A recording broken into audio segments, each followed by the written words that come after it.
কোন মানুষ শ্রেষ্ঠ? সত্যযুগের নয়, ত্রেতা নয়, দাপরের নয়, কলিকালের মানুষ দেহ শ্রেষ্ঠ, যে দেহেতে হরে কৃষ্ণ মহামন্ত্র কীর্তন করে ভগবত ধামে চলে যেতে পারবেন, সেই দেহটাই শ্রেষ্ঠ। একই না? আপনি মর্গে যান, দেখবেন কত হাজার হাজার বডি সব ঠাসা আছে, ওগুলো তো কলিকালের বডি নাকি? কলিকালের মানুষ দেহ তো। আপনি শ্মশানে যান, কত লক্ষ লক্ষ বডি পড়ানো হচ্ছে, সব কলিকালের বডি নাকি? সব মানুষ দেহ তো কলিকালেরই তো নাকি? অন্য সত্যযুগের লোকগুলোকে পড়াচ্ছে না, কলিকালের। আমি বোঝাতে চাইছি কলিকালের মানুষ দেহটা শ্রেষ্ঠ নয়। কি বললাম? কলিকালের মানুষ দেহটা শ্রেষ্ঠ নয়। তাহলে শ্রেষ্ঠ কে?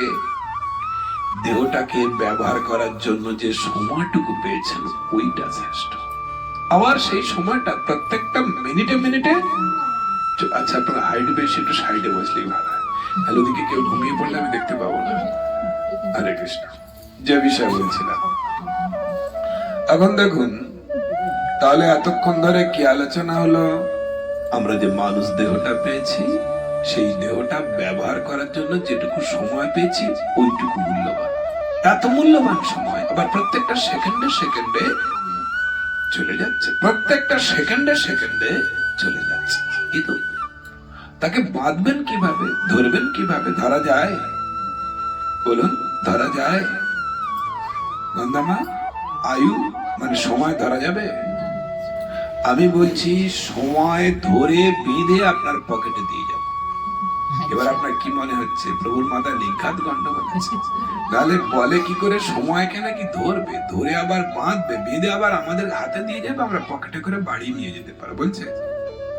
আলোচনা করা যাক। ধরুন এখানে আপনাদের এখানে 1.5 মাস কত দিনে হয়? 45 দিনে। তো 45 দিন আমরা কি আনন্দ করলাম, কত কি খেলাম, কত কি করলাম, কেটে গেল।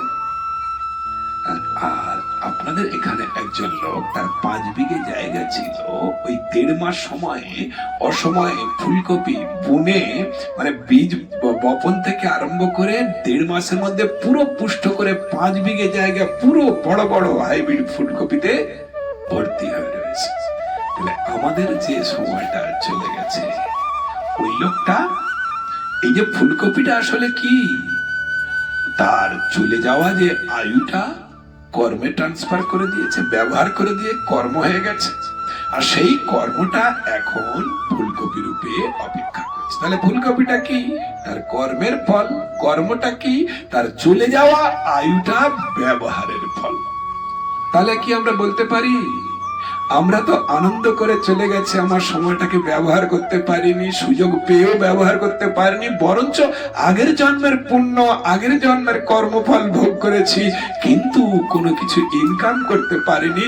আর ওই যে লোকটা সেই 1.5 মাস যে সময় গেল তাকে কাজে ট্রান্সফার করে দিয়েছে, ব্যবহার করেছে কাজ, আর কাজটা এখন ফুলকপি রূপে অপেক্ষা করছে। হলো?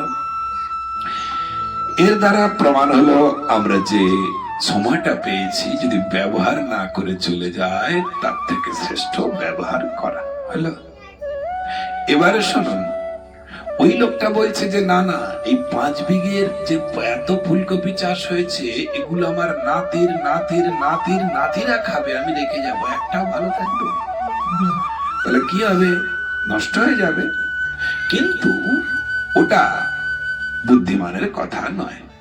তার 3-4 দিন ধরে যা খেতে পারবে ওইটুকু রেখে বাকিটা যদি সে বিক্রি করে দিয়ে বিনিময় করে অর্থে ট্রান্সফার করে নিল, ওই অর্থটা তার নাতির নাতির নাতির নাতিটা ভোগ করতে পারবে। তাহলে তার বুদ্ধিটা আরেকটু শ্রেষ্ঠ, যারা ওই বস্তুটাকে অর্থে ট্রান্সফার করেছে। হলো? কিন্তু আপনারা দেখে থাকবেন যে মৌমাছিগুলো মরে কেন জানেন? মৌমাছিগুলো কেন মরে? ও যদি মধুগুলো সংগ্রহ করে সেখানে খেয়ে নিত, তাহলে ওর চাক কেউ ভাঙতেও যেত না, আর ওকে মারতেও। কিন্তু এই মধুগুলো সংগ্রহ করে রেখেছে বলে তার জন্য ওই সমস্ত মৌমাছিগুলোকে পুড়িয়ে আর তার চাক থেকে তাহলে যেহেতু সঞ্চয় করেছে, ওই সঞ্চিত বস্তুর চুরি যাওয়ার জন্য তার মৃত্যুও হতে পারে। তাহলে এই টাকাগুলো ফুলকপি বিক্রি করে যদি বাড়িতে রাখে, ওর জন্য চুরি যাওয়ার সময় ধোলাইও হতে পারে, প্রাণটা যেতেও পারে। তাহলে তার থেকে বুদ্ধিমান কে? যারা ওই টাকাটাকে ওই 2-4 দিন চলার জন্য রেখে বাকি টাকাটা যদি জায়গা জমি কিনে নেয়, ওই জায়গা জমিটা চুরিও যেতে পারবে না, আর ওই জায়গা জমিটা ব্যবহার করে দিন দিন ফসল ফলাতে পারবে, ব্যবহারও করতে পারবে, দামও বাড়বে। তার বুদ্ধিটা আরো শ্রেষ্ঠ। আমার কথাটা পেয়েছি। দেহটা ব্যবহার করার জন্য যে সময় প্রত্যেকটা সেকেন্ডে সেকেন্ডে চলে যাচ্ছে, ওই সময়টা যারা ব্যবহার করতে পারলো তারা লাভবান, আর যারা ব্যবহার করতে পারলো না তারা পেয়েও কিছু কাজ করতে পারলো না। তাহলে কারা বুদ্ধিমান?